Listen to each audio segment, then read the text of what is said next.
বর্তমান প্রকৃত পরিস্থিতি। কোনো অফিসিয়াল নতুন ক্লিয়ারেন্স বা ওয়ার্ক অর্ডার আসেনি।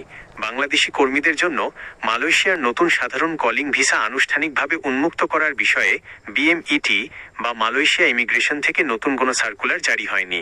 প্রক্রিয়া ও কারিগরি দিক, দুই দেশের সরকারের মধ্যে দ্বিপক্ষীয় আলোচনা, সিন্ডিকেট বাতিল, অভিবাসন ব্যয় কমানো এবং স্বচ্ছ বায়োমেট্রিক ও ডিজিটাল মেডিকেল সফটওয়্যার বাস্তবায়নের বিষয়ে দীর্ঘদিন ধরে কথাবার্তা চলছে। তবে মেডিকেল সেন্টারে সফটওয়্যার ইনস্টলেশন শেষ হয়ে এখনই কাল থেকে ভিসা দেওয়া শুরু হচ্ছে, এমন তথ্য কেবল মুখরোচক প্রচারণা। পূর্বে আটকে পড়া কর্মীদের অগ্রাধিকার।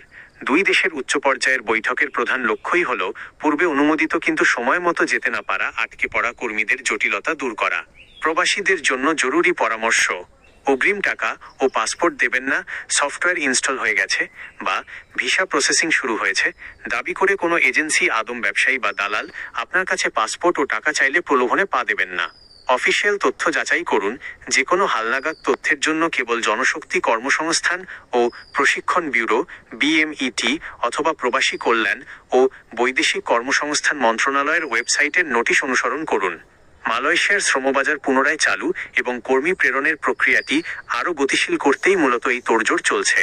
মেডিকেল সেন্টারগুলোতে নির্দিষ্ট সফটওয়্যার ইনস্টলেশন সম্পন্ন হওয়া এবং মন্ত্রীর আসন্ন সফরের মাধ্যমে কলিং ভিসা প্রক্রিয়া আরও দ্রুত ও স্বচ্ছ হবে বলে আশা করা হচ্ছে। এই সাম্প্রতিক অগ্রগতির মূল বিষয়গুলো সংক্ষেপে নিচে দেওয়া হলো। মেডিকেল সেন্টারের প্রযুক্তিগত অবকাঠামো।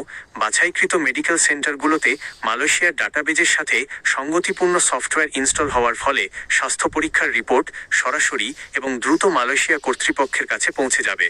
এতে জালিয়াতি কমবে এবং রিপোর্ট অনুমোদনের সময় বেঁচে যাবে।